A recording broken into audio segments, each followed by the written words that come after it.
life can be really, really one magical journey. If you choose to. We don't have to surrender to God. We don't have to surrender to another being. We first surrender to your own body, because our body knows. It has such huge wisdom and we don't listen. But it is hard work to be in your body because you feel it all. Estrella de Vrijer is an author, retreat facilitator, and consciousness, relationship, and sexuality coach. And to me, she's a fascinating combination of a down-to-earth approach with deep spiritual gifts. Giving light to all the dark spaces that you have in yourself. Every time you put light there, you put more light in your body. And for me, the only thing that we have to do to really enjoy life is really be here. How important do you feel inner child work is? Because I feel like it changes everything. For someone whose name translates as the star that liberates, it's beautifully synchronistic that she's devoted her life to guiding people back to the love and freedom within themselves. The whole world is a conspiracy to wake you up, as Ram Dass says. And it's true. I don't know if you've seen dead people. You can actually feel there's nothing there anymore. It's just flesh. So this consciousness, it's not from the earth. So we are all aliens. Yeah. We are not from the earth. So where are you from? Where's this energy coming from? I now really believe that life was already predestined. Everything is already there. Man plans and God laughs. Exactly.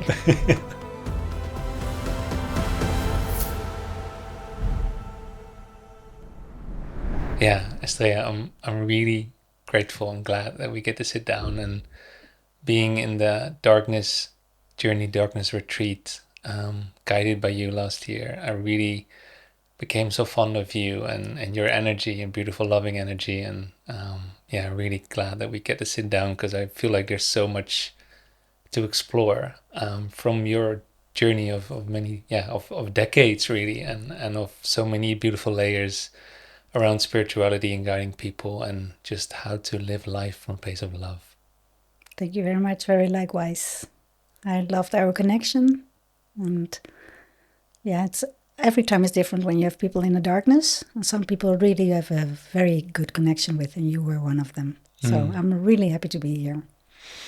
Yeah, maybe it's a good place to start, because being in the darkness it was a really special experience for me. Like, I obviously heard people talk about it a little bit, and most of us have seen the videos of people coming out, and you're like blown away by the amount of light and everything, and what you think then, okay, that's a beautiful experience and it must be an amazing contrast. But that was actually not the main thing that really is still with me from that experience.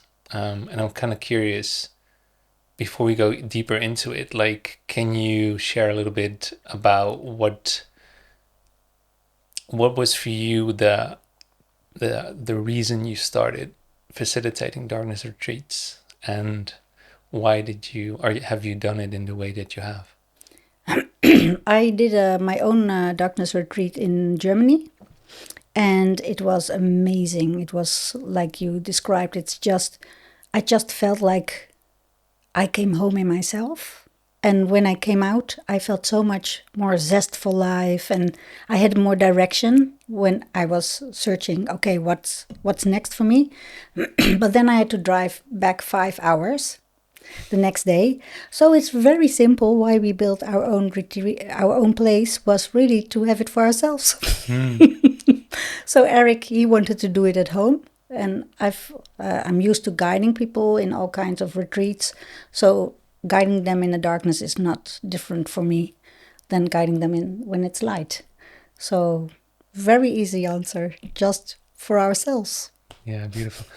I really, something that you said in the very beginning, I think this was before it actually turned dark. So I arrived in the afternoon. I had like an hour to settle down, put my stuff, get to know a little bit the space before we turn all the lights off.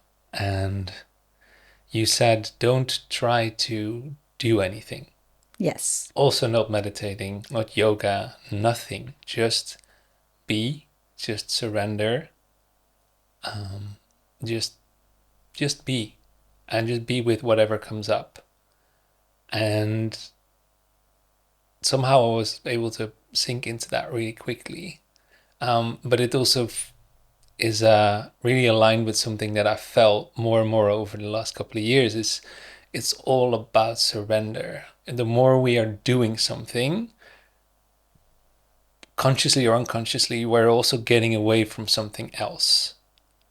And I'm not saying that life is about just sitting and waiting and not doing anything in that sense, but it's like feeling into what is actually present within yourself instead of having a plan beforehand and okay, I'm being there for 6 days. I have to stay fit. I have to do push-ups every day. I want to do at least 2 hours of meditation. Blah blah blah. No, we're doing it different. I'm curious how you've come to that realization. Yeah. When I searched for a place to do it myself, and when I heard about the darkness retreats, I started investigating. Okay, what is it? What is it for? What is it like? And I saw many different kinds of retreats. Many of them had yoga and meditation and breath work, and I just thought like, okay, but then you never know what the darkness does to you. And where I went in Germany, they said the same. Don't do anything, like just be.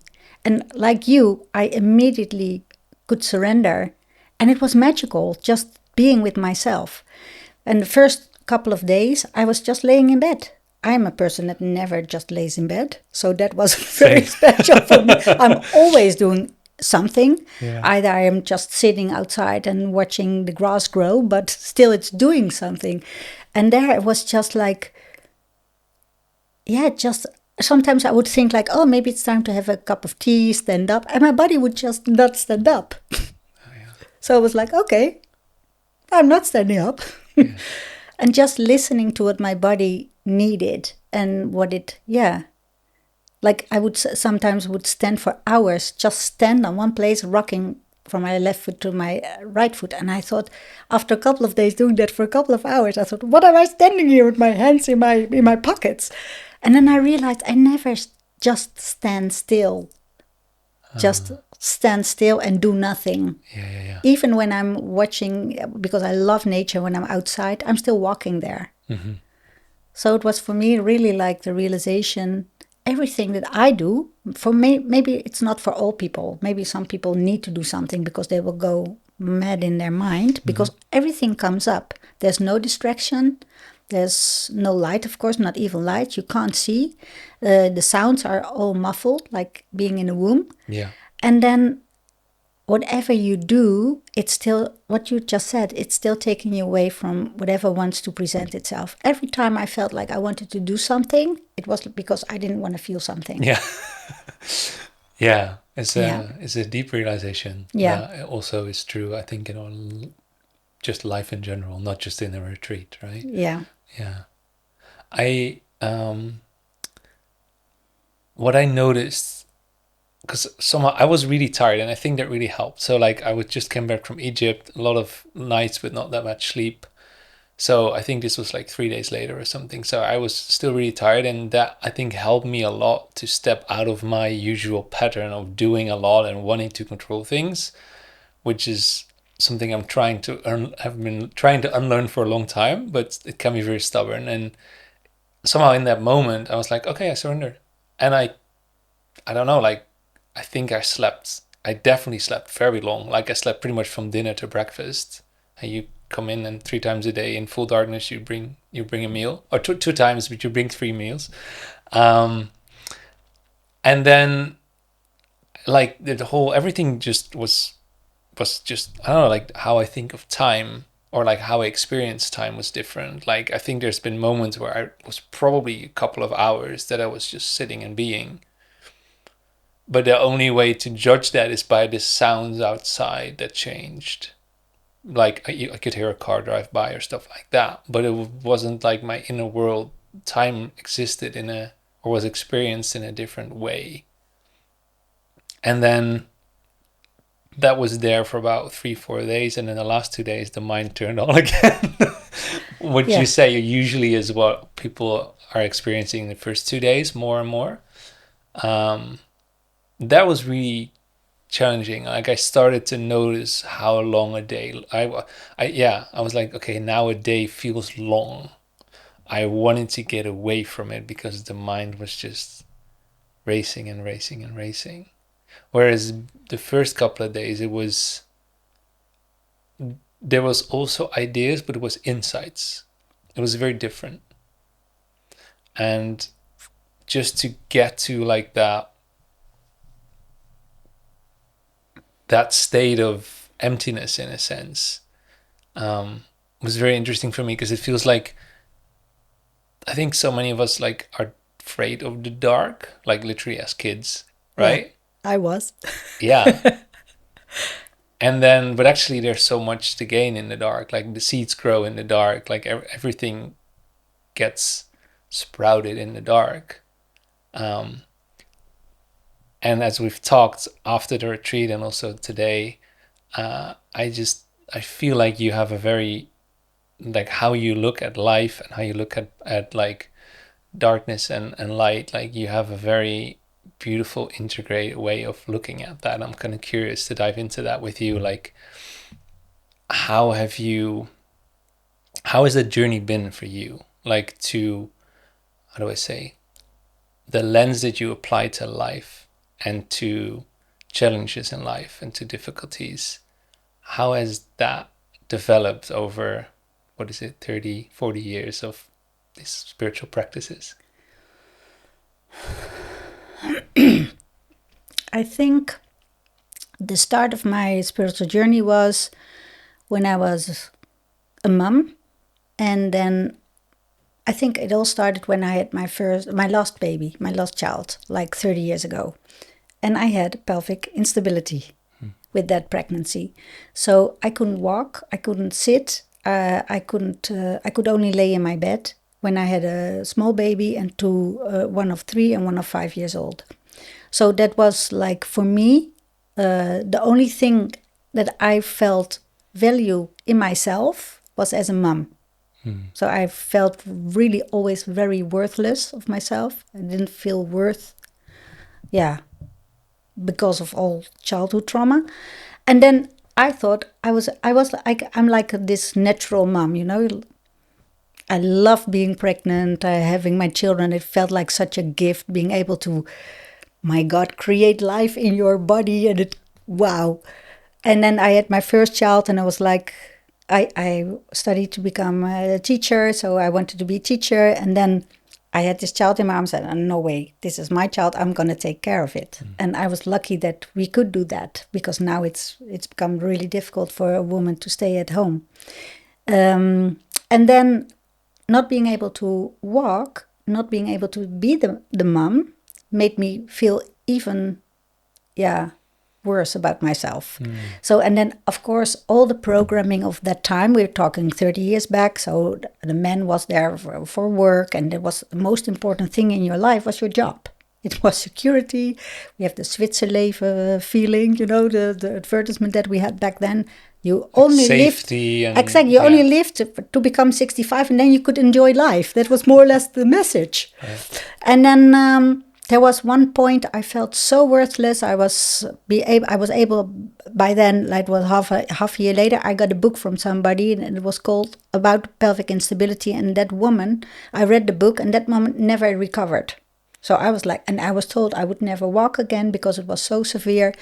And I just could not accept that. I was like, you're not determining for me if I'm going to walk again.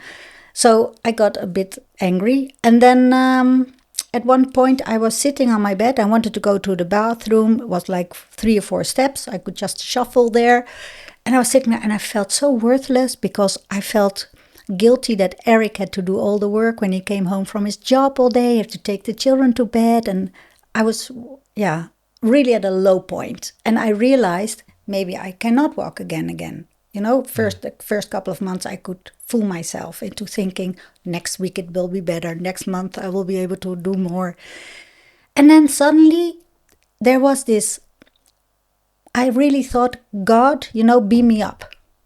I felt I had no use. I was only a bother to everybody and everything. And then suddenly there was this light next to me. I've never told it to many people, because I think I'm not a paranormal person. I'm stay away from that. But it was just there. There was somebody there. I could not see the face, but it was a woman with long white hair. And the only thing she did is she put her arm around me and she said, everything is going to be okay. You will walk again, but you need patience. And it took 4 years. And then I walked again. And 10 years later, I walked Camino de Santiago. So like 850 kilometers. So that was my start of a journey, first into paranormal stuff, more or less, because I also had a cousin, and his girlfriend back then, she was a medium.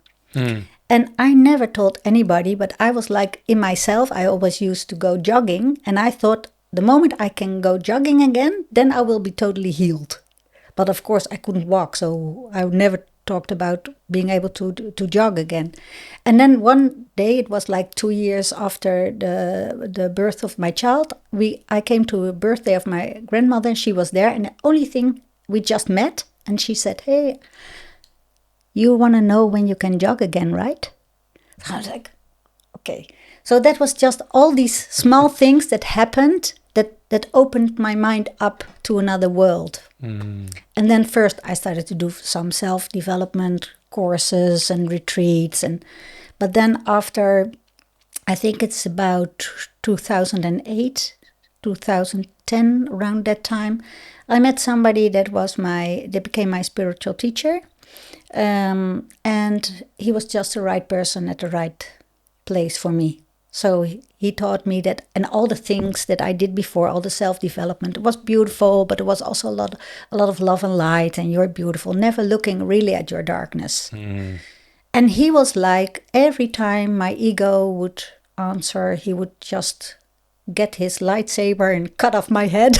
And I was thinking, you asshole. Oh, but he's right. So that was really like, I think looking back, I was with him for 3 years and very intensively. Looking back, the only thing that he really did was we had to tell everything. We make reports during the month. It was every month, a weekend. And he always accepted and loved me. Whatever shit I wrote down, all the horrible thoughts that I had, all the stuff I craved for, all my childhood, all my darkness, because I'm Spanish. I have a lot of fire in me. So I had a lot of masculine energy. Well, you've met my husband. He is a manifester. So we had a lot of bang. How do you say, head to head? Yes, I mean, I'm a manifestor. My girlfriend's part Spanish. Like, yeah. Okay, so you understand? Yeah. But then later I learned that, okay, maybe the way I did it was not correct, but the things I said, they were very conscious, without being conscious that they were so conscious. And looking back, I had that a lot. I've called myself often an unconscious, very conscious person.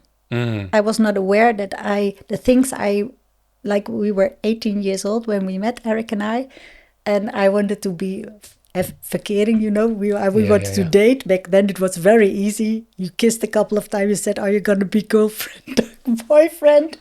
And he said, I want to, but only when I have time, when I have had my time with my friends. I said, I'm an all or nothing kind of girl, so too bad. And looking back, I am an all or nothing kind of girl. All my life it's been, I'm full in or I'm not in.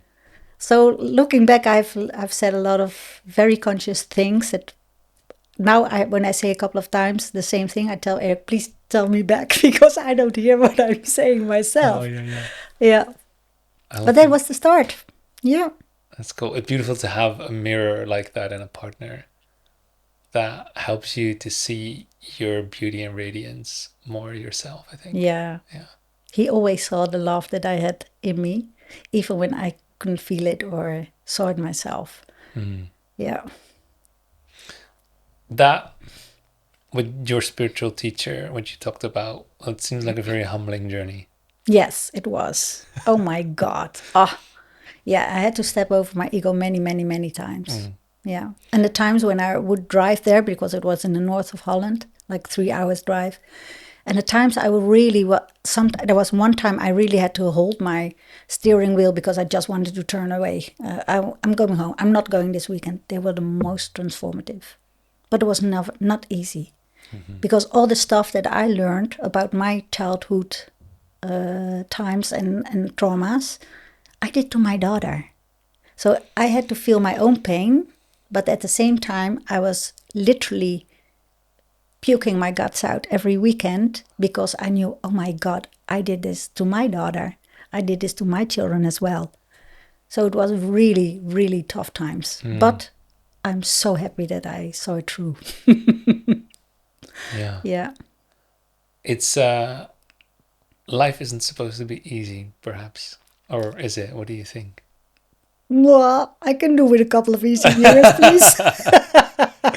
Well, you No. just said it's actually your Yeah. birthday today. Yes, You're turning it is. 60. Yeah. Which was a surprise to me as well. So beautiful to have you here for that. And you said like I'm kind of reinventing myself, or I'm starting a new chapter. Yes. I hope for you the next years will be easy. But I also feel like it's interesting to look at that and play with that, because like to look at the perspective of, I think so many of us, we want life to be comfortable, and in that, because we're chasing or seeking confirmation for that belief, we're actually running away from the things that will help us the most. But they are going to be hard, but they're needed. Yes. And they will make life easier, but just not right now. Yeah. I think that in everything that happens to you, there's always a gift. Otherwise, it wouldn't happen. And I've had that conviction for a long time already. And always it was proven right every time. Every time we had a very difficult period or stuff happened that we thought, why is this happening? And always we searched for the gift. And always there was one. Only sometimes it takes a couple of years. Like going back to the pelvic instability, I don't wish that on anybody, because not being able to take care of your own children, and it really disrupts a whole family. And but looking back, I would not change one thing, because without that, this was the start of me loving myself and accepting myself. So I'm so happy with who I am now that I wouldn't change one thing. No. I love that. And loving yourself, it brings me back to, I think I've shared this one time before on the podcast, but one of the first things that I did when I got into more like consciousness work and spirituality was a 3-day breathwork retreat. And we all were sitting there, like coming in on Friday afternoon, and we're sitting there and like, okay, everyone, would you like tune into yourself? What's your intention? And everyone had different stories and versions and intentions. And then we refined this over the weekend. And 2 days later, everyone's intention was self-love. Yes. And just everyone came back to the core. And it's so beautiful, and it's also so painful in the same way, because I think so many of the problems that we have in the world stem from that issue. I'm curious, what for you are ways to improve self-love, or, you know, when you're guiding people, have guided people, how do we cultivate more self-love within ourselves? If it was easy, I would put it in a bottle. I'll be very rich now. No, I think that it starts with accepting. Just accept the parts that you don't love about yourself. Like, just what I did was the main exercise everybody starts with is look in the mirror, look in your own eyes, and just look at yourself. Like really, really look into yourself. And what's there not to love?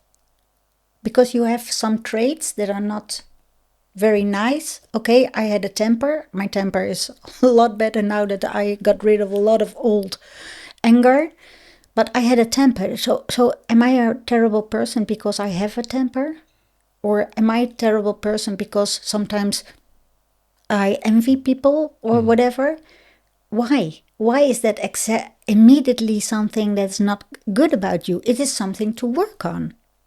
And the teachings of Daniel, the spiritual teacher, was always like, he said there are many paths to enlightenment, but you have tantra and you have yoga, and both paths have their advantages and their disadvantages. Like if you walk the path of yoga, you're never good enough. You always have to go deeper and relax more and be more straight and have your arms better, your legs. So that is the disadvantage, because it's never good enough. If you look at tantra, you're already a god, you're already a goddess. But the disadvantage, you don't need to change. And he put these two paths together. So yes, you're already God, but you can always strive to be a better version of yourself. And I love this, because yes, you're already perfect, but maybe there are some things you can still work on, or shine your light on your darkness to have this also become more light. Yeah, it makes me think of something I heard recently, a quote from Rumi, who said, "Seek not for love, but merely for the constraints you have built against it." Exactly. We are love. We are. Every cell in our body is working for us. The main difference now, I have the pelvic instability again because I was totally overworked the last couple of years. And my body just said, no more. You're going to rest now, old lady. And instead of being angry, what I was 30 years ago, my body, oh, fuck this body, why doesn't it want to walk, and why does it hurt all the time? I felt so much love for my body. I thought, oh my God, I made it like 6 weeks before the move, so the timing was not so great. Half the house was still needed to be in boxes. But at the same time, I thought, wow, it endured so long for me to come here. And now I just can see that what I did to this body and how long it kept going for me to achieve what I wanted to achieve. That was never in the best interest of this body. And this body, I don't feel that I am not this body. I've known this always. That is also one of my challenges, that I connect very easily to the spirit energy that I am, and then I can keep going much longer than this body can. Yeah. So I'm now building finally trust and care for this body, because we're here together. We're doing it together. Without this body, I wouldn't be here. It would be so boring. But yeah, so, and also like so many people, if you're talking about self-love, they are complaining about everything about themselves. Like even my parents, they are 80 plus, and they say, oh, my body is this or that, it's not beautiful anymore. And I'm just looking at them and say, oh my God, you're 84 and you still have your own teeth. You are still walking. Wow. And every wrinkle, even my wrinkles, they all tell a story. So what is there not to love? If you can look at it like that, and also like we've became grandparents like 7 years ago. Our grandson was born, and 5 years ago, a granddaughter. And just if you can't love yourself, look at something that you really, really love, your pet or your grandchildren or your children. Look at them. And all you have to do, this love is already in you. It's not their love, it's your own love. All you have to do is project it on yourself. It's not hard. It's just a choice. You choose to love your grandchildren and not yourself. You choose to love your dog because it's so faithful and it's this and that. But it's your love. You already have this love in your own body. I love Eric, your husband, when we're just chatting downstairs. He was sharing about your grandchildren and how amazingly open and wise they are. And one of them, when he said, like, Grandpa loves you, and he said, yeah, but do you love yourself? Yes. 4 years old. Yeah, amazing. Yeah. Beautiful mirror. Yes, to have, yes. And also the youngest one, she's a manifester, and she feels, and when she feels, it's all very intense. So she would come like very small, and she would come to you, sit on your lap, and she would just hurt you almost. Oh, I love you so much, Grandma. So I almost bite you because she feels so much love. It's really beautiful to see, and how pure and how beautiful these young children are. Not just our grandchildren, but most of the little children being born now, they're just pure light and love. Yeah. Yeah, beautiful. What do you think or believe love is, because I feel like we have in this society we have such a limited view of it. Yes. For me, it's like in human design, I have an undefined heart and an undefined self. I've always searched what is love, because I've had many very good friends, and the moment you're not behaving the way they want you to behave, suddenly they're not friends anymore. Like, so my understanding of love, I don't know what love is. I know it's a feeling that I can have, and it's compassion. For me, love is like, I don't understand love. I don't understand the way people can love. Like, the word is so abused. I love Coca-Cola. I love nature. I love people. But what is it? For me, love, the way I love now, it's without conditions. I do have my boundaries, but it's selfless. It's not about me. Like, my heart is open, and when it's open, I accept who you are. But if you are an asshole to me, I will tell you this is my boundary. I don't want you to speak to me like this. This is still love. I think that nowadays people have a wrong idea about love because it's all light and love, and you can never say no, or you never say sorry. Fuck, why not? You have to say, when you're consciously hurting people, just say sorry. I fucked up. Yeah. That's love. To own up is also love. And love, it's just like, it's expanding. Love is, for me, is an energy that is expanding who I am. It embraces the other one, or the animal, or the flower, or the child. Yeah. So, but yeah, I think it's a really difficult question. What's love for you? It is a difficult question.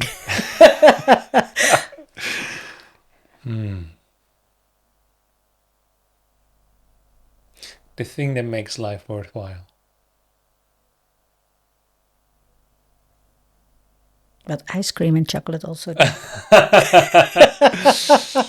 Well, maybe that's love solidified. I don't know. I feel like there's layers to it, right? And I think you're right. Like when you say I love this food or whatever, it's a different kind of love than when Yes. you love your partner of decades, and it's a different feeling or a different love when you love yourself or when you love nature. I feel like it's the thing that keeps everything together in a sense. I once heard everything is either an expression of love or a call for it. Yeah. Beautiful. And I love that because like I truly love that, as that's a massive perspective shift that makes you see that, oh, actually everything is a version of love, but that also means the person that's being an asshole in your perspective, the person that's maybe actively trying to hurt someone, that actually comes from a distorted version of love. So maybe that's also love, but it's something or someone trying to find their way back to love and don't know how to do it, and this is the best way they know how. And as soon as we can see that that is what's happening, we might be able to help someone a little bit to get there, even if it's only by not fighting them more.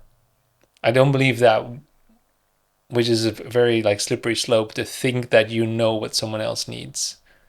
I don't think we do. I think we can help, and we can help people see through patterns. We can provide mirrors and perspectives to If someone they want to. if they want to. Absolutely. Yeah. Yeah, and we can provide mirrors and perspectives to someone, and if they are open to it, they can use it.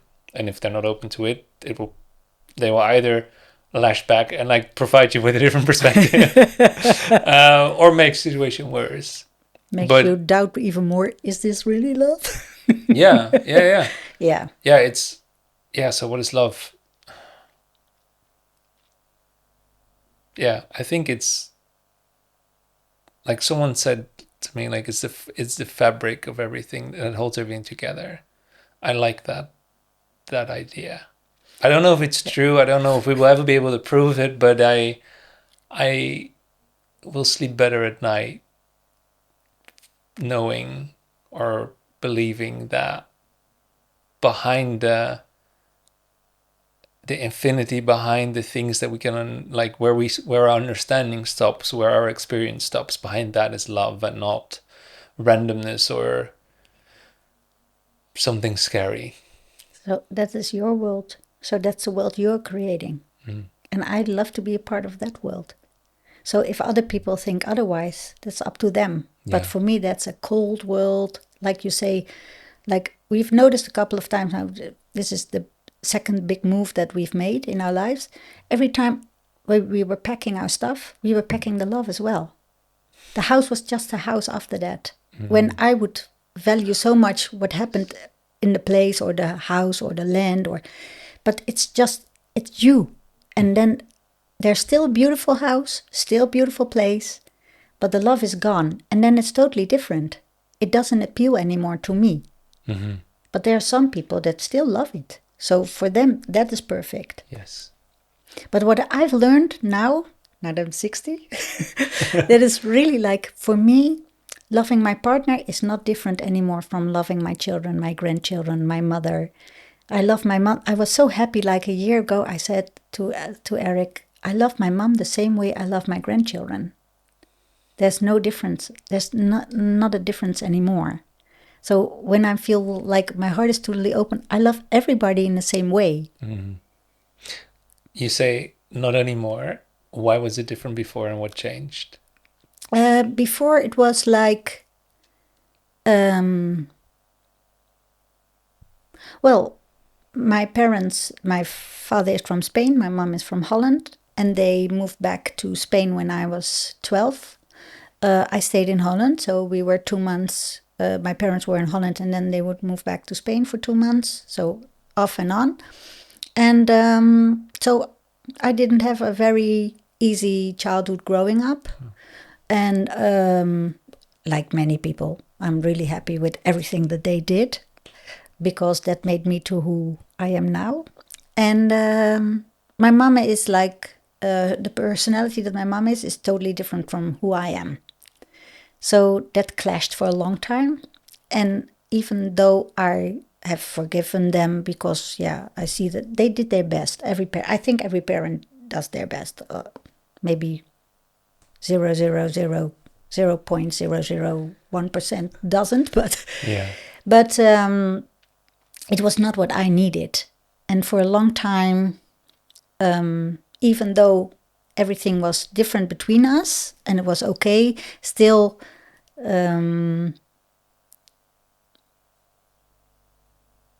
yeah, there was still a difference. I don't know why, to be honest. Now, why I loved my children or my grandchildren different than my mom. Yeah. But suddenly it was, for me, it was like, hey, there's no difference anymore. Maybe because she's getting older.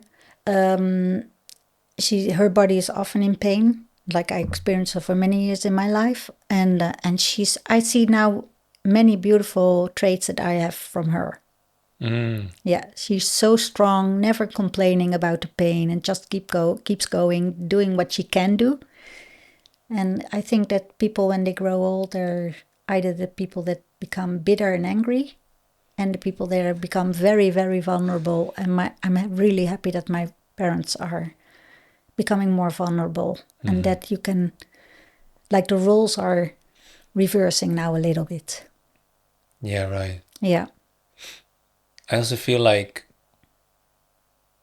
beyond a certain age or beyond a certain, maybe, let's say, point of consciousness or whatever you want to call it. I don't like this idea of layers or levels or whatever, but I guess you know what I mean. Like, what I noticed in myself is, at some point I made the switch from seeing my parents as my parents and that they had a job to be my parent, to seeing them as humans. Yeah. With love, with flaws, with fears, with everything all other humans have as well. And seeing, all of a sudden, seeing them through that lens changed the amount of love and compassion and openness and gratefulness that I had. Instead of looking through this other lens, was like, it was easy to look at the things that they hadn't done perfect, but who does? No one can do everything perfect.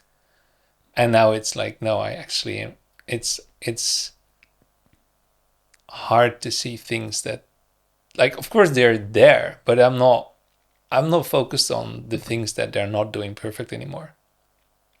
I just enjoy the time together, and I try to be curious more. And something I've, from multiple people that have like started to ask more people, like, what improves the quality of life and what improves the quality of conversations and relationships is being more curious.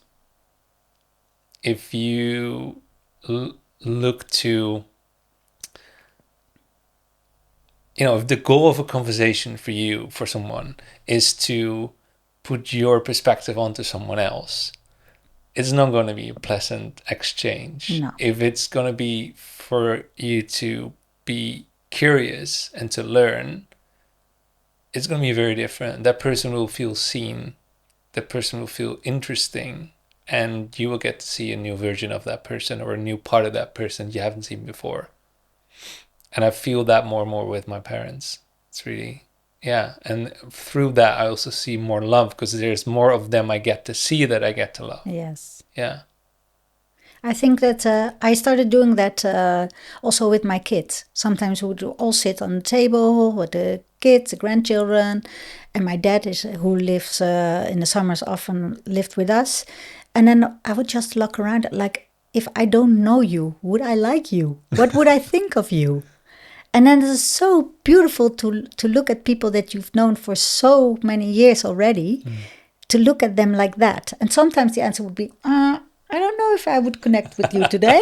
But most of the time, like, oh my God. And I would just become emotional because I think that, if I look at my children, there were such beautiful souls and so much love in them. And it makes me appreciate them even more every time that I do that. And also with my partner, 42 years together. Mm-hmm. Since we were children, actually, we were 18. What are you when you were 18? We started living together already. So we're like, thinking that this person is the same person that you came together with 42 years ago. That's so weird. How can you? I'm not even the same as I was last week. Mm-hmm. So I think to be in the moment and every time look at somebody like, who are you today? And where is the way of connecting with you today? I think that's what I've been doing for many years without knowing that I was doing it again. That was one of the unconscious things that I always look like, okay, how can we meet each other? Even if we are not agreeing with each other, how can we meet each other? Is that because you've been together 42 years? And I know you've also helped people a lot with working on the relationships. Is that one of the most important things you could do to make sure that you're still happy in 40 years? I think one of the things, yes, just look at each other, okay, as new people. Because I think we are maybe, I don't know, in fifth, sixth, seventh relationship together. And we're now defining our relationship again. Mm-hmm. Like I told you before, we worked together the last couple of years. Not a good idea to work with a manifester when I was the one doing all the business, more or less. All right. And so now we are suddenly, a new place, no work or just work that we like to do. And it's so different suddenly to see where is this heading and finding new ways to connect, because it has become about work a lot, to just connect with other things. So now we start walking the dog for hours today, if I can walk small portions for me yet. But so I'm really curious what you just said. I'm really curious where my life is heading with him, with the new place that we're building, and it feels like a new book, new life, new book. I don't know. I'm really excited about it. I love it. I don't know why, but it will come to me. Yeah. I love it. Is there like any small openings or things that you have on? Because I know you have with the new place, you have like an intention and an idea. Are there other things that are? You have an idea of where it's going? I always have visions about the future, and often they are correct. But I've seen many, many, many paths. So it's not set yet. But I know that there will be magic in this place. I can just feel it. I don't know why, but this place has been calling us for a couple of years already. I see more people living there later. But there are also stuff that I think, is this what I want? Sometimes the visions are, oh, but I have a choice as well, please. Yeah. So I don't know yet, because the thing that we did wrong, building Vinkenvrij, the retreat center, was really, the intention was really to build a place where people would feel at home. And everybody felt that. They felt immediate. We would have, like in the summer, we would just have tourists, mainly from Germany. They would come, oh, I immediately feel at home.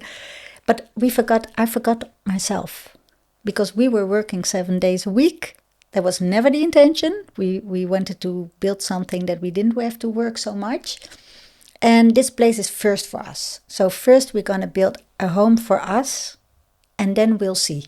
Then we'll see. So that is really the main reason now, is to build a place for ourselves where I can really land, really feel at home, because I've always struggled with that, being at home on our beautiful planet. But yeah, so that first. But I know there will be a place where we will be having new darkness retreats. I know there will be a small place where we can do our own retreats if we want to.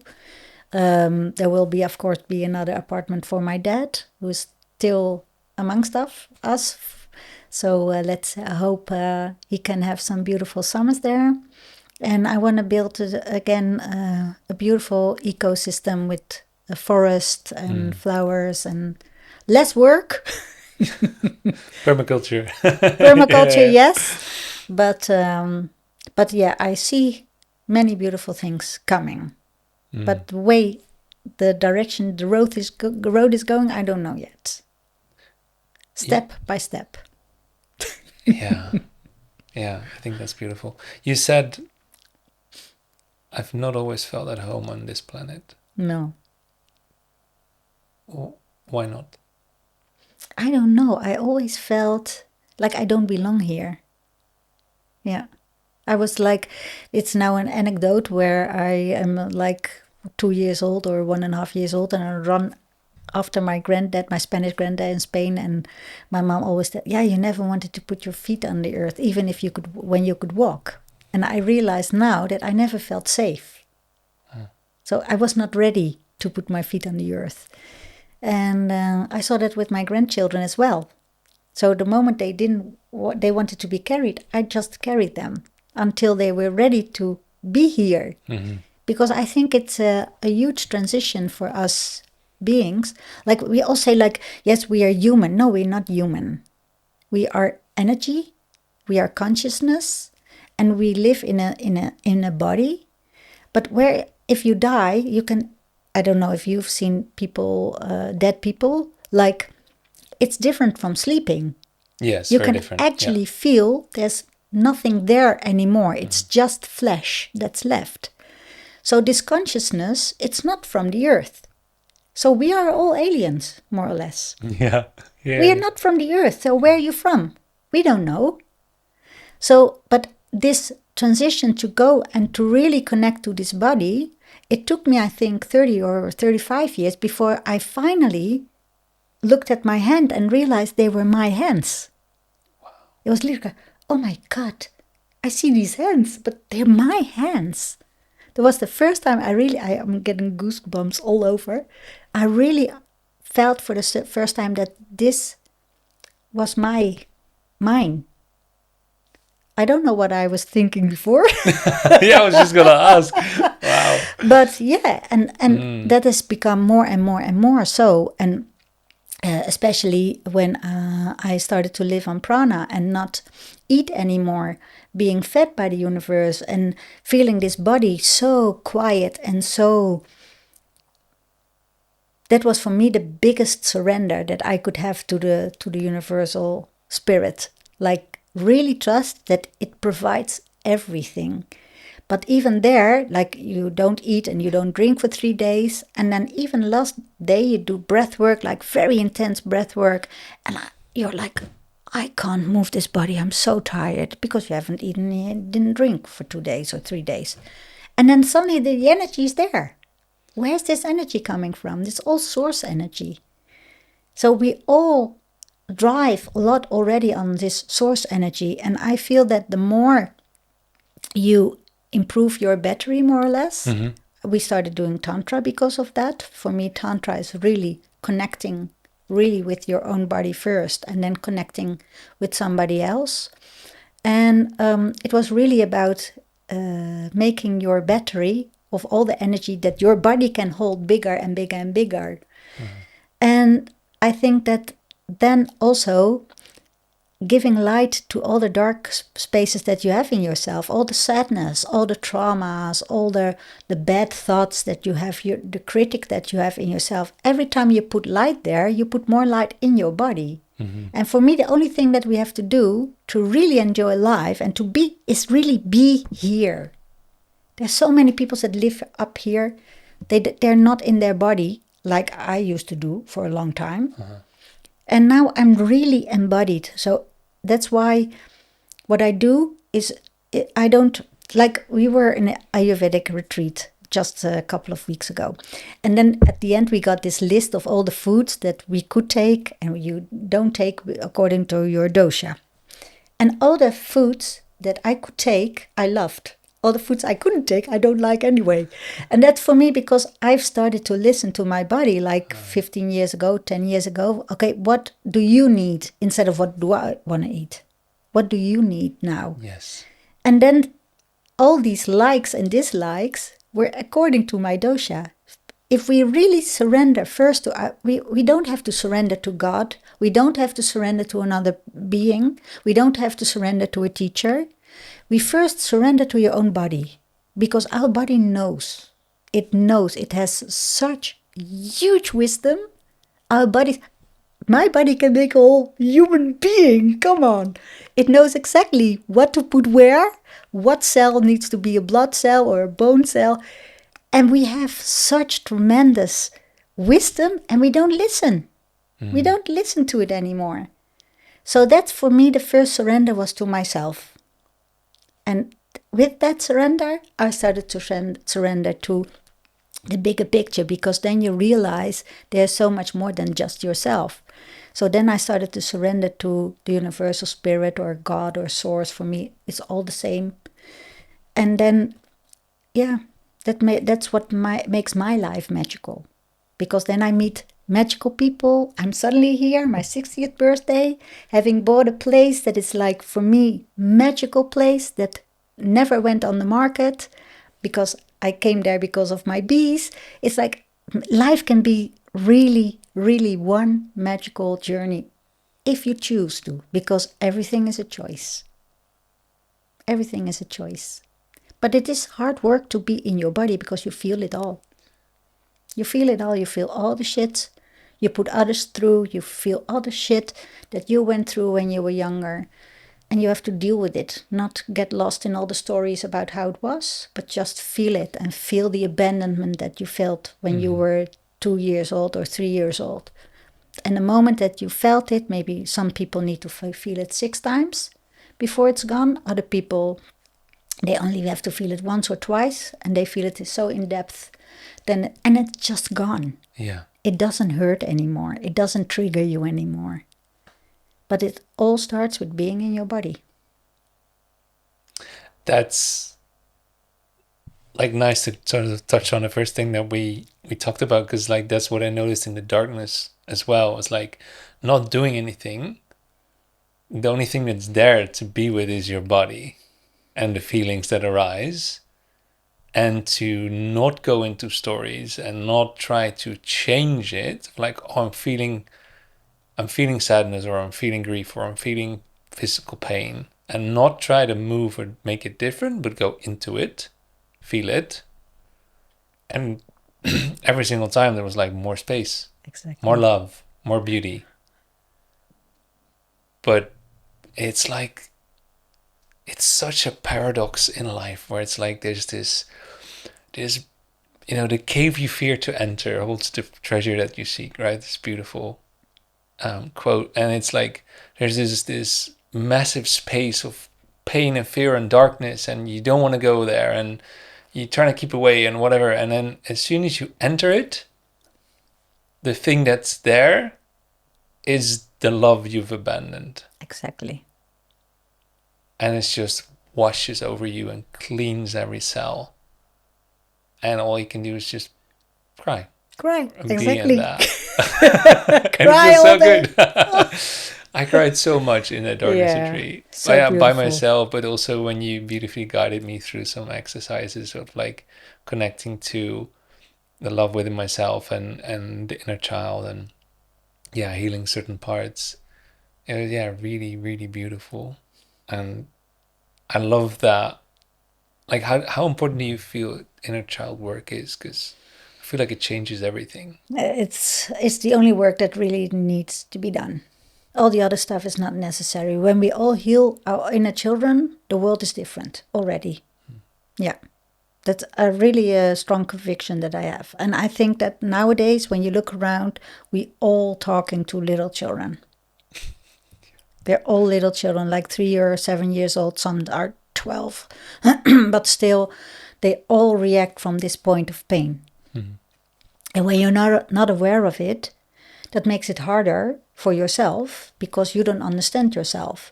But once you know it, because yes, it has been very intense, all the things that I've done, but every time it becomes easier because you don't stay there very long anymore. It's like, oh, you get this awareness, oh wow, I don't like this anymore so much, or you have this pain inside of you.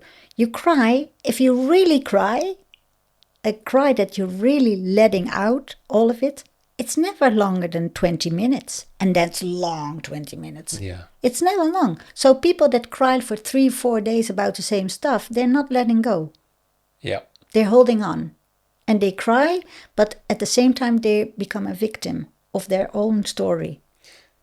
And you're again and again affirming that story about Exactly. being the victim to yourself. Yeah. And again, you're making yourself less strong in that sense. Yeah. Yeah. What other... Well, you said it's the only thing that really matters. Well, so I'm not going to talk about other things.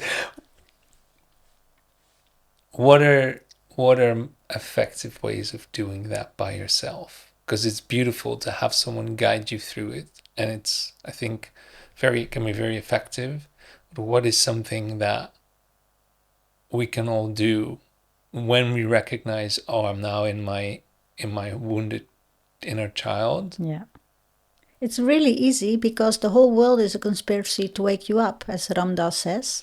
And it's true. So the moment you are triggered, you go inside yourself instead of saying, oh, you did this and that, and now I'm feeling like this. You go inside and you just feel like, okay, what is triggered?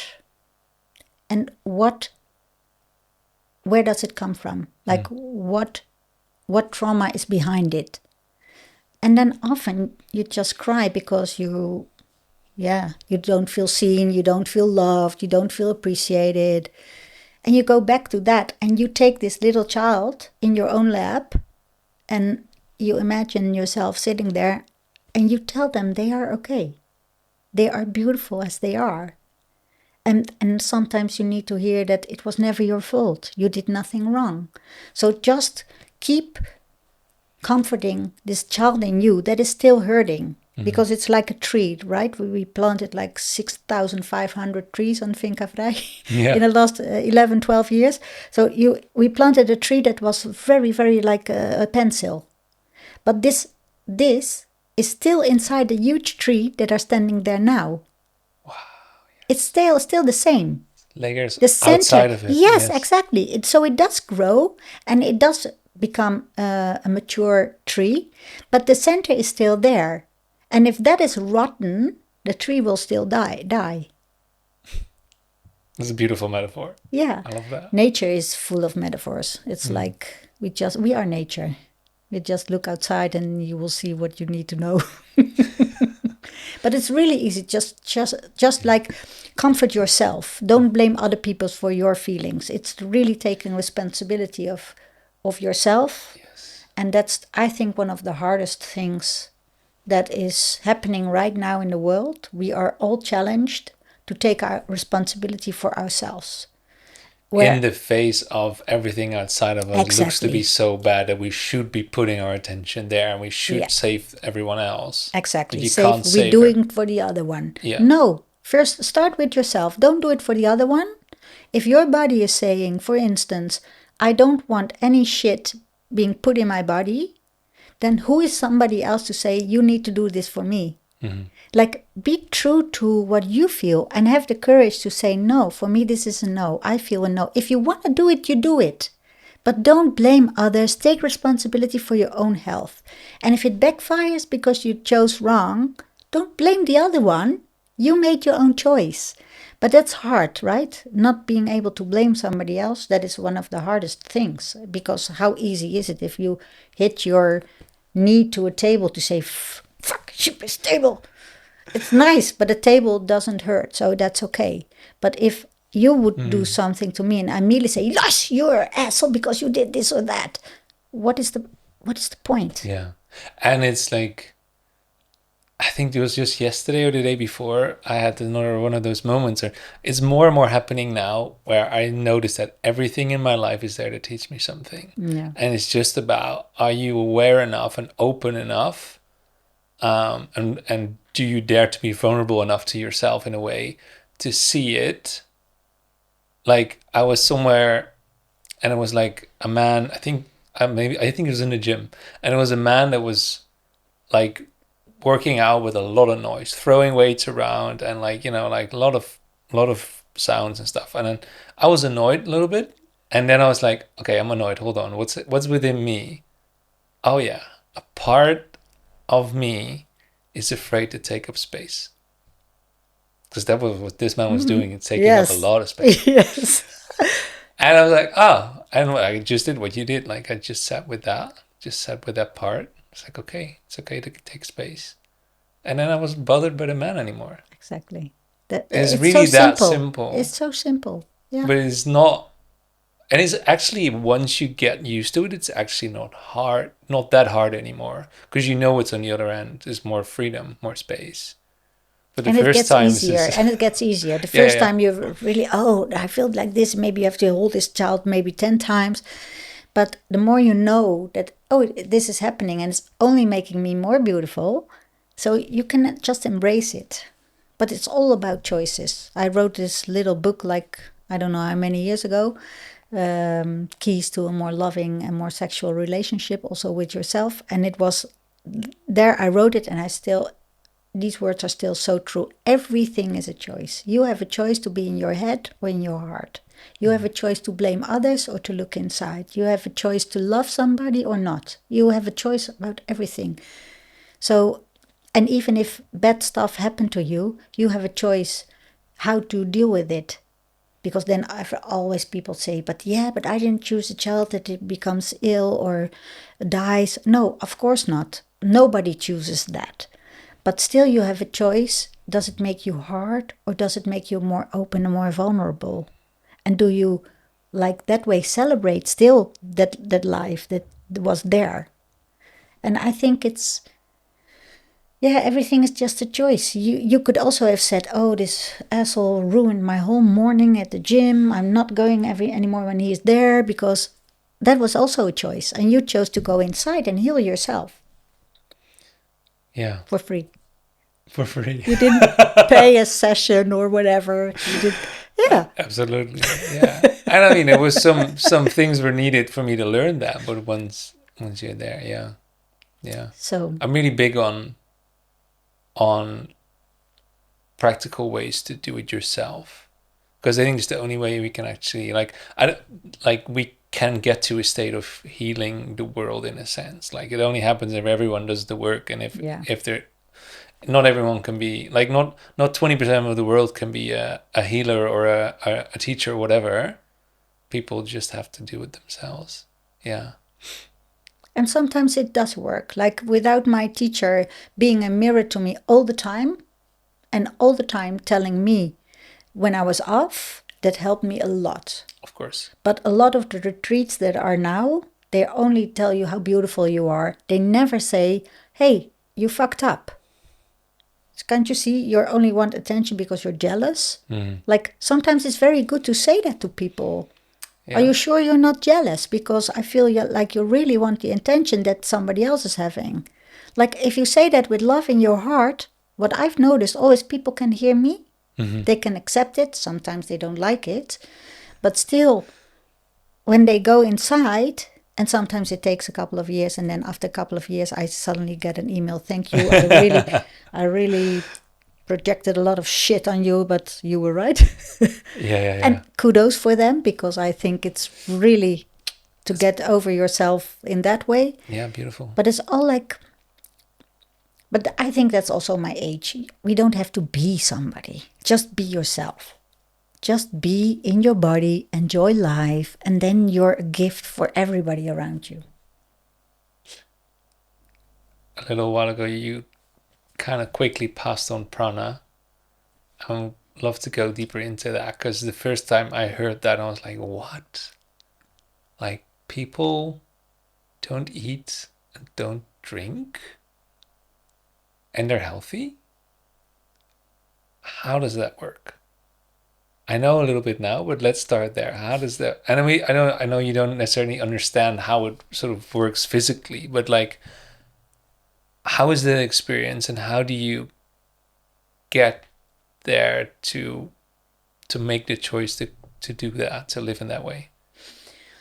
For me, every time something comes on my path 3 times, I know I have to do something with it. So I was in a retreat in Spain, and I didn't want to eat. I just felt there was so much energy. I had no appetite. It was 3 weeks, and people started to say, hey, you're losing weight, you have to eat. And I thought, I'm full all the time. And then at one point, the teacher then, I asked him, like, okay, I have no appetite. And he looked at me and he said, yeah, but your body doesn't need food. Are you aware of that? I thought, okay, I don't need food now, okay. Never realizing he meant with being without food.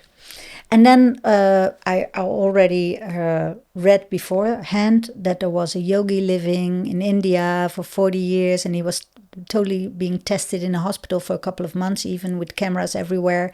And they discovered that he, without food, still had urine in his bladder. And that point still, I remember that because I thought, oh, wow, that is amazing. If you don't drink, you still have urine, and it would come and go. So it would be going into his whole body and then go back into the bladder.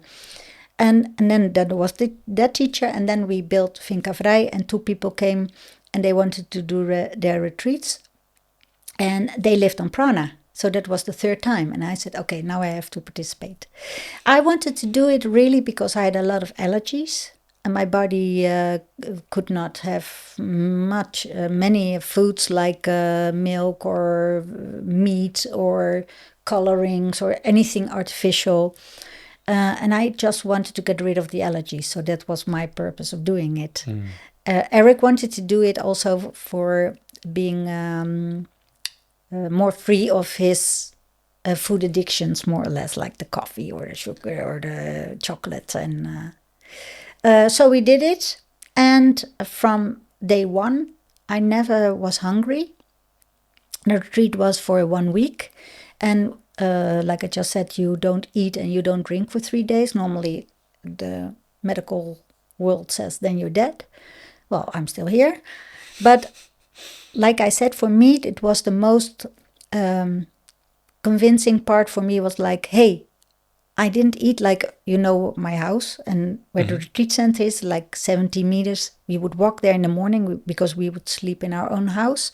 We would walk there and I was so tired just walking over there. And then suddenly you can like do breath work for an hour, like very intensively with your body moving. And like a switch. Like a switch, exactly. And for me, it was more about surrendering, really trusting that this could be, that the universe can feed you as well. And then for the first 2 years, we almost didn't eat. We did drink because not eating and then suddenly eating, it's not a problem. But when you don't drink and suddenly you drink like a whole glass of water, your kidneys can drown. So that's really dangerous. You have to build it up very slowly. And yeah, we felt so good that we decided not, because I wanted to do it for half a year.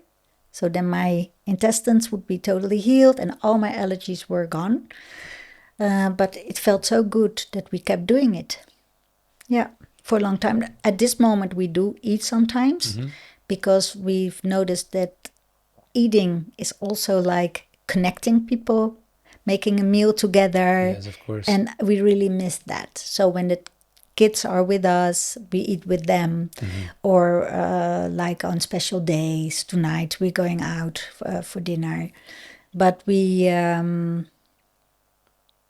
the knowledge of not needing it is very freeing as well. Yeah, I can imagine. Yeah. Like, yeah. And it's, I've not, obviously I have learned this yet. And I don't know if everyone can learn this. I'm curious about that as well. But like, I've done fast of like 3 days, 5 days, just water and a bit of salt. And I feel so clear. Like my body is completely calm. I have consistent energy and there's massive clarity in my mind. I can imagine that's this the same here or not. Yes, that's totally right. Your body is so quiet. There's no burning, of course, of the metabolism. You only sleep a couple of hours because you don't need to rest anymore, but your body still needs the rest. But you're not so tired anymore. You don't sleep so much. And you have a lot of extra hours. And of course, everybody says, oh, I want that, like we did. But at the same time, this is one of the biggest challenges. You have, because your mind is awake, but your body still needs rest. But you're not sleeping because are you only sleeping when your mind needs it, not when your body needs it? How do you mean? Yeah, you just lay in bed and you're totally awake. Okay. But your body, it needs a couple of hours, especially with the work that we did. We were always outside in the garden working, and so very physical work. Your body needs the rest. And but the biggest difference between fasting and doing this is I used to fast as well. That's also about how do you say? I can't. Is it because you have a sort of end time or a specific goal, or like there's also the feeling of, it depends a little bit, but there is moments of the feeling of, oh, I would like to eat now. Yeah. But I suppose this is different because the energy fluctuates a little bit more when you're fasting, especially in the first couple of times when you would do it. You might feel very depleted. Yeah. And it doesn't happen. So in the beginning, after the week, you first drink still some juices because you still need the sugars. Your muscles still need the sugars. And then you start to balance out where you can go to nothing. Or some people, like you said, I don't think everybody is ready for it. Yeah. And that's totally okay. But what I've learned that a lot of people eat a lot less. And they are aware they don't have to eat all the time. Like, and then to have your energy consistent, like you just said, and not losing weight, then you are at the right point. But it's a willpower. That was the word I was looking for. Like fasting, it's often about willpower. This you cannot do on willpower. You cannot not eat for a year or 2 years without just on willpower. And I think it can make you really sick. Because there are also now people that you only go there for a weekend, they touch something and then you can live on prana. I think that's a very dangerous development. I think it's really good to listen to your body. It's really being together with your body. It's like if we also did retreats with other people, and that's one part of what I learned, at least, is like you really have to do it together with your body. If you want to go against your body, You won't succeed, but you can also make your body really, really sick. So listen to it and, let's say, follow the instructions of the teacher or whatever, and go in that process. Yeah. But then that is really difficult as well, to listen to it, because there will be cravings. But every craving in the beginning is a memory. Like at one point, I suddenly felt like eating frou-frou koekjes, the little small cookies.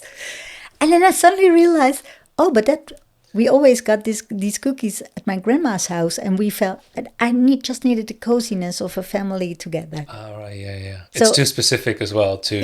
frou-frou. I didn't eat them for 20 years or 30 years. I don't know, but... So a lot of food is connected to memories, and then you don't want the food when the craving comes, but you want what the food gave you as a feeling. Often when you do eat it, it's not even nice. It was nice, but yeah, did I really want to eat this? Yeah, like that. Well, that's been an interesting thing to learn at some point in the future. Yes, yeah. You said before, I don't talk about much, or I don't like to see myself as paranormal. But you're also saying you see, like, you see timelines, or you have visions. I've also heard you say earlier, like in another conversation we had, like you can see auras. You even like you have an idea of like potentialities of the future, and like how to go in one or the other direction. That sounds pretty paranormal to me. So I'm curious to go into that a little bit, because it's I think it can also be a part of life that is very... It can also take you away here, but so I don't know how you're looking at that, but I feel like like if you treat it as an extra layer instead of the place to be, it probably can give you a lot more insight and tools to be here in a better place. Yeah, I think it's the same with spirituality.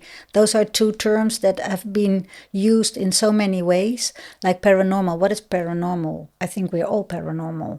But at the same time, there are people that are like, if they don't talk to the angels first, or if they don't have their cards ready first, they have no way to navigate life. And then for me, you're off. Yeah, if you need it, everything that you really need, then for me, it's not okay. Like, for me, it's like, I like laying a tarot card sometimes, like now with the buying of this house that went like, yes, no, yes, no, yes, no. It really helped me. Yeah. But at the same time, it doesn't guide me. It's just, like you say, it's looking into it, and that's a possibility for me. But if you say like, oh, this is in the cards, so this will happen, or people that are made, if you don't come back next week, or if you don't follow this, then, and that I don't like about the paranormal stuff. So it's not paranormal. And spirituality is the same for me. There's so many people. I'm a very spiritual person. What is a spiritual person? We are all spiritual people. We are spirit in a body. How much more spiritual can we be? But to say like, I'm a very spiritual person and you're all love and light, and oh no, don't say no to me, because for me it's like it's been abused in a way, and that's why I don't like these words, the terms of spiritual or paranormal. Right. Yeah. Yeah. But in a way, yes, of course.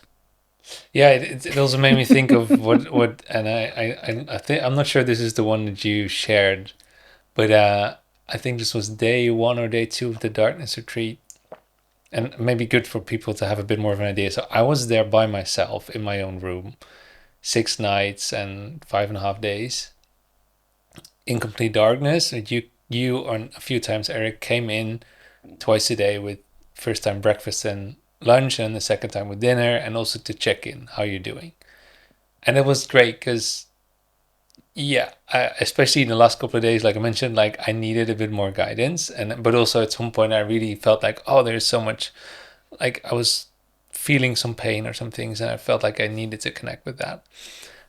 But I think one day, 1 or 2, you shared a poem or a text by Jeff Foster, who put a lot of his time into this in this direction of non-duality, and then at some point realize that that's not it, because it's also a way of bypassing in a way. And I love, like, so much of what you're saying is reflecting that as well. And so I found one that I'd love to read just quickly. Show up, cook dinners, wipe the counters, apologize when you snap, listen when you'd rather run. Do the ordinary things of life with love, even when no one's watching, even when there's no applause. Forget transcendence. Come home, be human, be present in your life. That's the real spiritual practice. Exactly. Yes, love it. Beautiful. Yeah, it's quite simple in a way, isn't it? It is simple. We dress up in a lot of ways. We make it fancy and complicated, and we make ourselves and other people special. All the gurus seem to turn into cults. All the people that believe they are in a way so special and that they're almost not human anymore, at some point, get humbled by life. Yeah, it's interesting that in a way it is simple, but still going back a little bit to the whole, like, I wouldn't say paranormal, but like, let's say extrasensory abilities, or how would you gonna call it, perception. Like, how has that been for you? Because I noticed a couple of times, like, for example, in the darkness retreat on day 4 or 5, it was like I could see my body a little bit and things in the room, but I couldn't because it's completely dark. In the days before I couldn't, and the day after I also couldn't. So it wasn't like there was actually light there, but it was like a very, like, the outline, like a small kind of glowing kind of thing. So I was like, oh, am I now seeing auras, or what am I seeing? Am I seeing energy? Is really wild. And like, also with plant medicine, I've seen it way more clear because it opens up more of your spiritual capacity, I think. But I'm kind of curious if you want to indulge just a little bit, like, what are those capabilities of perception for you? What have you experienced, and how have these things helped you in life, in a sense? Well, it started when I had a practice for applied kinesiology. And I used the muscle test to connect to the body first, and later I learned I connect immediately to the soul, to the higher being of a person. And then I would sometimes see visions, or I would know where it came from. And at first I would like, oh, this is weird. But then I'm a very open person, so I would just, maybe you think I'm totally crazy. There was this man and he had a lot of problems with a lot of stuff. I see this image of you and as a slave walking around with stones, and I thought I'm a bit crazy now. Oh, maybe you think I'm crazy, and it made so much sense to him. So that was how I started practicing with it. I saw a woman that came, and she had an illness in her belly, and then she had very heavy medications for it. She wanted a second child, and she told me, yeah, I can't have children because I can't go without this medication. And I saw a daughter being born in her arms, and back then I would just blur it all out. Later I become a bit more careful, but at the same time I always thought in my practice, if I see it now, it is because this person needs to know it, because I'm not making it up. So why am I seeing this now? So I told her, I think you're gonna have a daughter, so let's continue with the treatments that we're doing and see what happens. And 1 year later she called me, and she was pregnant, and she just had an echo, and was gonna be a girl. So that's how it started. And then I came to my spiritual teacher, and he asked me, what are you doing? I said, I'm a therapist for applied kinesiology. And said, yeah, that's what you call it, so people understand what you're doing. What are you doing? And it took me 2 years to answer this question, because I already had the answers when people came in. I already knew it. I felt it. I sensed it. And I think that for me, my road has always been, first I do it. and then I learn about it. So, and that keeps me also humble, because I know I cannot make it up first. Like if somebody would have told me, you already know the answers, I might have been very arrogant, say, oh, you have this or that, where it was not the answer, but Right, just it's coming from ego or exactly. something. Right. So, and it just developed from there. So then I saw suddenly, I had visions of a room that we had in that house, and I saw you have to do courses there, and I saw green. So I had no idea what kind of courses I had to give, but I started buying green curtains, and Eric made me this green mural, and 1 year later I was doing courses for people to develop themselves and become more conscious of themselves and so forth. So it's always been there, but it just, and the more I trusted it, the more it came.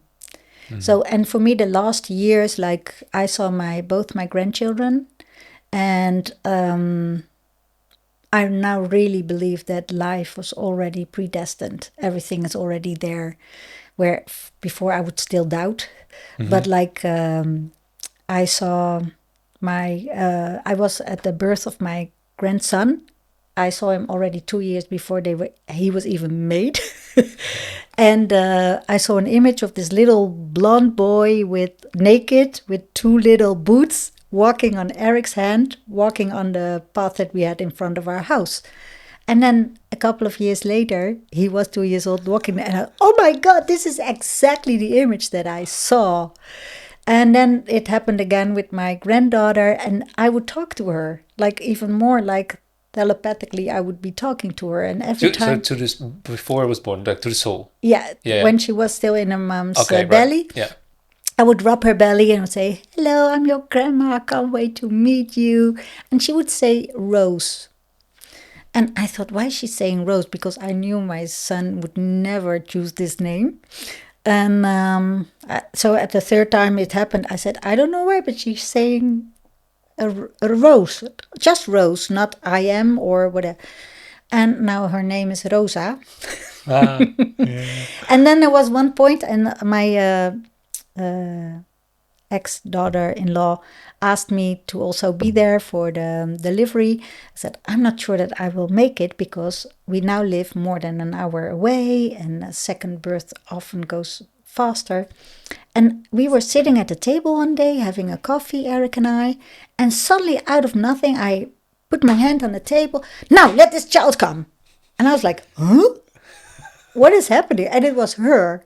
So I asked her, what are you waiting for? And she told me, look up human design. So I looked up human design, and she would be a projector. Next day, projector. Next day, like 5 days projector. And Saturday, from 2 o'clock in the night till 12 in the afternoon, she would be a manifester. So I told my son, okay, Saturday, she will be here. 2 o'clock, the contraction started. She was there like in 1.5 hours. I wasn't there. You were sleeping. I was still sleeping, Yeah. yes. And but it made me like, and also like in certain plant medicine and different medicine, not so plant, heart opening medicine showed me people's human design in their energy, how it goes through, and it was like a pyramid as well. And then I thought, why am I seeing pyramids? And then I went to Damanhur and I bought a stilo self, a spiritual device to help heal people. And there was a course attached, and it said that our energy, they see it in 2 pyramids, and that one pyramid can not be aligned with the other one, like twisted a little bit, and that makes your life a lot harder. So how to change that? Oh my God, see, I saw these pyramids, I saw them. So for me, everything is just, it clicks together. Wow. At one point. It's like, yeah, like also like manifesting now. Like when we wanted to do the center, we looked around in everywhere, first in the south of Holland. We lived in the south of Holland. We looked around, but it was either nothing we could afford or nothing was permitted on the land. And then we went to search in Zeeland the first time, and then we would drive sometimes in the weekends. We would just look at some of the addresses what we found. And at the moment I drove down the road that led up to the Kapelleweg where we lived, I started to feel butterflies in my stomach. I said, this is it. And we came there. It was a really nasty place. There was a lot of asbestos and very religious people that went through the floods of 53. So there was not a light energy. And I just immediately knew this is going to be it. We sold our house really fast, but we didn't have enough money because we made all the plans. How much money do we need? And then the people, they didn't go through with their bid. And Eric called me. I was in France by myself, and he said, "Yeah, they how do you say they Cancelled the bid, yeah, they took the bid away." I said, "Oh, doesn't matter. We'll have a new bid and a higher one." And it just comes out. So it's not. I'm not thinking it. It just comes out of my mouth, and then I listen. Hey, okay, interesting, and exactly that happened. So every time, the more I trust it, the more it is happening. So, and then we wanted first to build our house. We built our house. We didn't have enough money left to build the center. So we said, okay, what are we going to do? Well, let's just take down the shed that is there and we'll see. Still not enough money. And I just asked the universe, okay, if this is what you want from us, make it happen. We don't have the money. Make sure we have the money. And then Eric was tired of his job, and he asked his two partners, okay, I want to quit. And they bought him out. And we had exactly enough money to live for a year and to build the center. And every time this has happened, so the more this happens, the more trust you get. And there's all these ways you cannot make it up. You will not think that was the thing that you would have needed to do to get there. No. Yeah. And the part of how it came there is every time we let go. Every time, okay, then it's not going to be a center. Okay, we'll just build either apartments or a place where we can do workshops, and we'll see. And every time we let go, and same with the place that we are buying now, we heard in December, not going to happen, they're not selling anymore. Okay, we let go. We are searching for something else. And in February, suddenly we were called, are you still interested? Like every time we let go, it comes back, and even more beautiful than we can make up for ourselves. Yeah. It seems to be the secret, right, in a way. And be passionately invested when you feel it's the right thing. Exactly. Go all in, yeah. like you say. Yeah. Because that has also been a struggle. People say you have to let go, otherwise you compare everything to this place. And of course you do. Because this place, we just turn on. When we feel this, if I now have some pictures, and when I'm not feeling well, I see this picture of the house, my face starts to smile. And but every time you let go, it gives the universe a chance to make it more, to align it with your timeline, with your future. Even if we wanted it sooner, now we are living in a small house, totally surrounded by walls, no green, so everything opposite of what I am and what I love. But I see the perfect picture behind it, because it's like we can't do anything. We can only rest, because I know there will be another huge project coming, and we have it for a year. So the only thing we can do this summer is just enjoy life, already look and make plans, but it's all in a different pace. Whereas we are like, oh, we want this place now. But it's just like trusting also. Man plans and God laughs. Exactly. Every door that closes, another window opens. And it's always more beautiful. That's what I've learned. It's more beautiful. So even if this would have been a no, I was so convinced that something else will come that will be even more perfect. No, I love that. Yeah. I think that's a beautiful way to almost end it. There's one question I want to ask, because it feels like, like there's so much chaos and wars and division in the world, and I think we both agree that it's not the solution to go out there and try to fix everyone else when our inner world is chaos. But like, I see also the other side. Like, I see there's not just hope, but there's trust. There's more connection to ourselves. There's more people that are tuning into deeper ways of love and to themselves, to the world around them. I'm curious how you look to the future, not just for yourself, but for the world. Well, I already told you, since I have grandchildren, I am more worried for them. So like, okay, where are we going and how far are we going to go crazy before it finally stops? But at the same time, I feel like more and more people are softening. And I think we're going to have a world where we're not against. That's what the one lesson that I've learned, maybe the last year. I'm not against anything. I'm for myself. And that is a huge shift. Like, if somebody else wants something different, let them have their timeline. Let them live in the world that they feel comfortable in. But I'm not choosing that world. And I think there will be a shift. I think there will be a shift where people like that are conscious enough, that have love for the earth and for humans and for animals and for plants and everything on it. And they will create their own world. And I think that at this moment we are still interacting a lot. Well, we've noticed less and less in a way. Yeah. Exactly, yeah. Less and less and less. So now we have, for instance, a lawyer in Spain. We had some dealings there. And she's a human. She's not a lawyer. She's a human. We have a dentist that is a human. It's not about selling. It's not about... it's just about connecting first.